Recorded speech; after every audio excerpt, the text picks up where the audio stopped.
Hello, and welcome back to the Audible Waters podcast.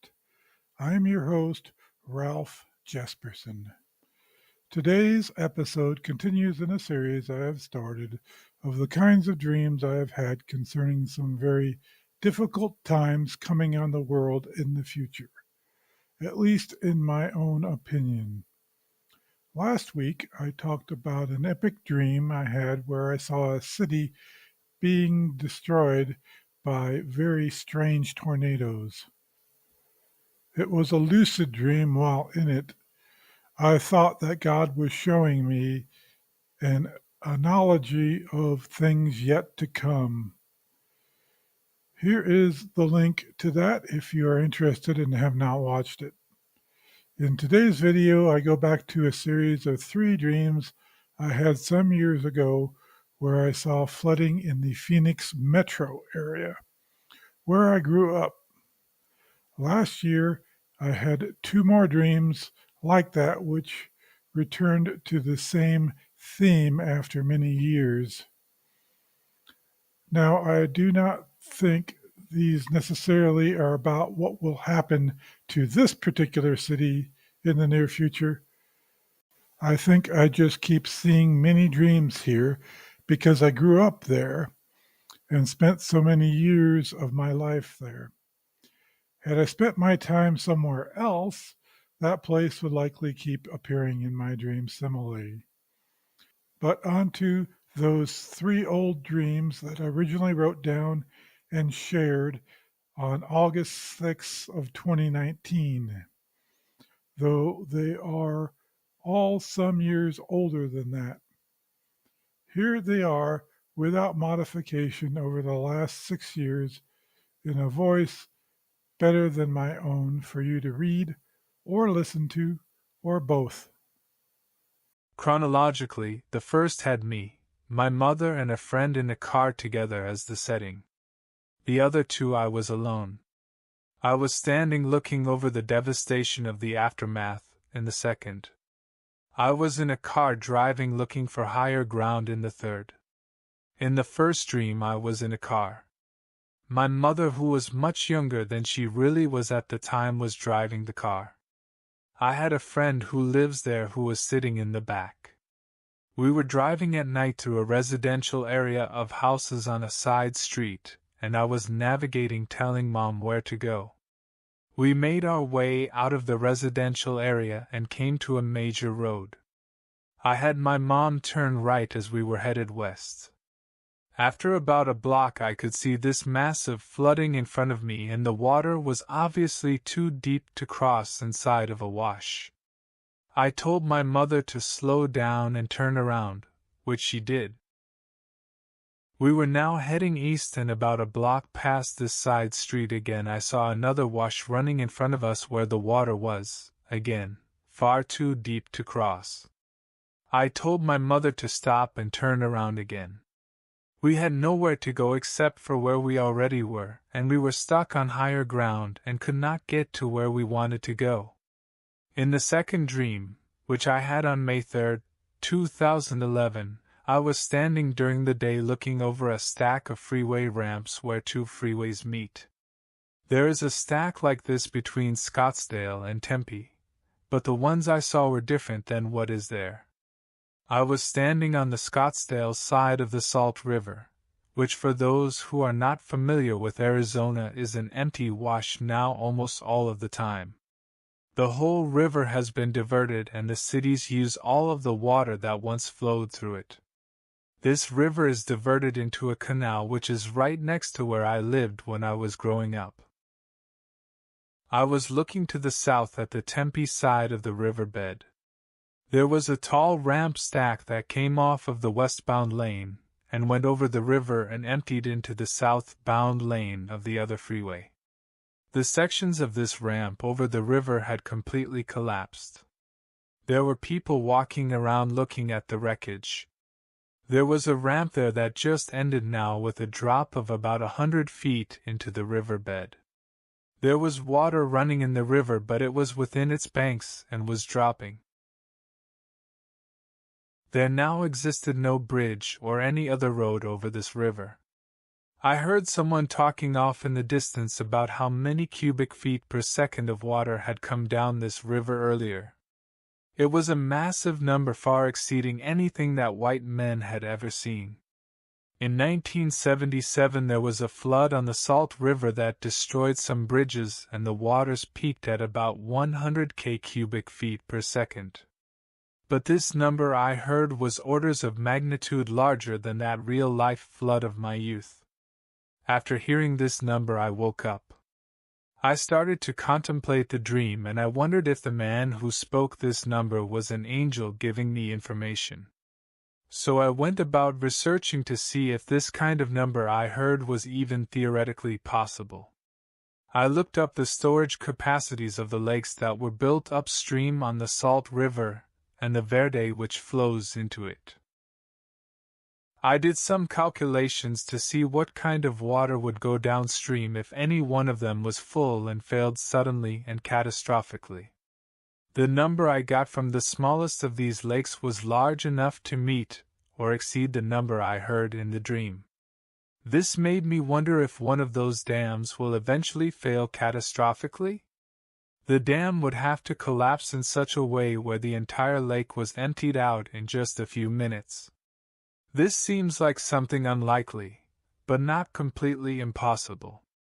The third dream I had, I was leaving a mall during the day in Phoenix that was located near where I once lived.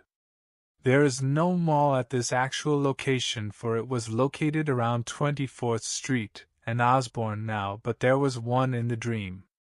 I left the mall after some shopping and got into my car and drove south to Osborne, and then turned and headed west.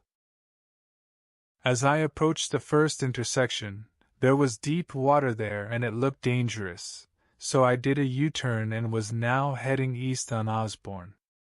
The strange thing about this is the sky was clear and it was sunny, so where did this water come from?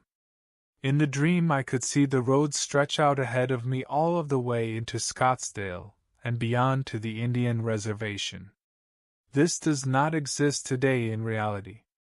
The road dead ends at the same canal that I mentioned earlier. But in the dream I could see off in the distance, past Scottsdale, a series of tall locks that were holding back water. I saw one of these on the right side of the road start to fail, and an enormous amount of water was released and started flooding Osborne Road in front of me. So I turned around again very fast and headed back towards the same mall I just left. I knew I could not keep going on this road, but then I spotted a 2-story parking garage next to the mall. I thought I would head up there to high ground, so I sped back to the entrance and turned in and headed straight towards the parking garage.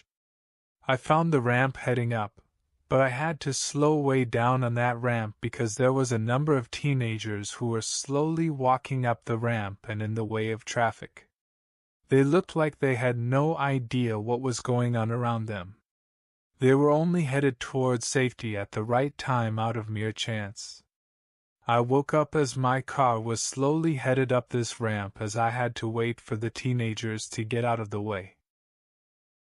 The first and third dreams are similar in that I was inside a car both times and then tried to head west on a major road when flooding blocked my way forward. Then the vehicle had to turn around and again could not go forward very much to the east because of water hazards. Vehicles in my dreams frequently symbolize where I'm going in life and what is taking me there. I was stuck, headed back to where I started from both times. In the first dream, my mother and I and a friend were all stuck on ground that was already higher than what was flooding. I am not sure why it was my mother who was driving, or why I was directing her where to go, or why a particular friend was in the back seat. This man is a very troubled man with addiction issues, who for most of his life was a nominal Christian. After retirement, he decided to reject Christianity altogether. Their presence might indicate that in troubled times we are not alone. There are friends and family who will need wise guidance and who will end up going along for the ride. In the third dream, I was alone and on higher ground that looked like it might not be high enough for what was coming. So I searched for the highest place I could get my vehicle to. In this case, there were immature people who were headed for the higher ground just by chance. They were not running because they did not see the danger headed their way. In the second dream, I was looking at the aftermath of a very brief but extraordinary catastrophic event. I was also overlooking the area where the college exists that I graduated from so many years ago. I do not know if that is significant or not. In this kind of event, there would be only a little warning.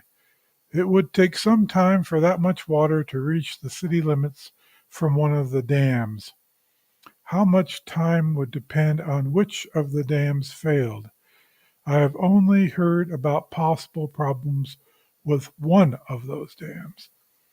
It is the one that is closest to town, and there were reported some concerns years ago about the integrity of that dam. I do not know if that particular problem has gotten fixed, as I have heard nothing more about it. Is the dream a warning of something that will eventually happen? I honestly do not know. However, I would not feel comfortable living anywhere near the riverbed at this point. But they represent troubled times that are coming as an analogy to a flood. I said this is in my last episode, and it is still true regardless of when I had these dreams, or if they were about tornadoes, floods, or fires. I have had multiple dreams of all of those. I have no doubt why we are in a prolonged time of judgment. All I can say is read the Old Testament prophet books. You will read about God being angry at his own people for their many sins, with specifically idolatry and immorality often mentioned throughout. We are living in a time when people are very openly immoral, and those claiming to be Christians are not any better, though their hypocrisy is much higher. And we have made idols out of other people, our celebrities, and put more trust in them and pay more attention to them than we do our own supposed King Jesus. We have made not a few of them bigger than Jesus. They have a bigger audience, bigger crowds, and the hours spent listening to them in total is greater than all of the hours combined that people listened to Jesus so long ago. This is an enormous responsibility, and I am not sure anyone in this place is handling that responsibility well. I expect things to go very badly for our celebrities, for God is jealous for our attention and devotion. These bozos that we praise are no substitute for knowing Jesus and hearing his voice directly and not through our idols. Time to replace the endless book buying, conference attending, and endless consumption of their media online with prayer and devoted, in context, personal Bible study. This is what repentance away from Christian idolatry looks like. And replace the idolatry of voting with the prayers in our scriptures for our government. Jesus is our King, not the U.S. President, Congress, and court system. And next time, if I am not distracted, I will share another dream about destruction. I lost count how many I have had since 2008.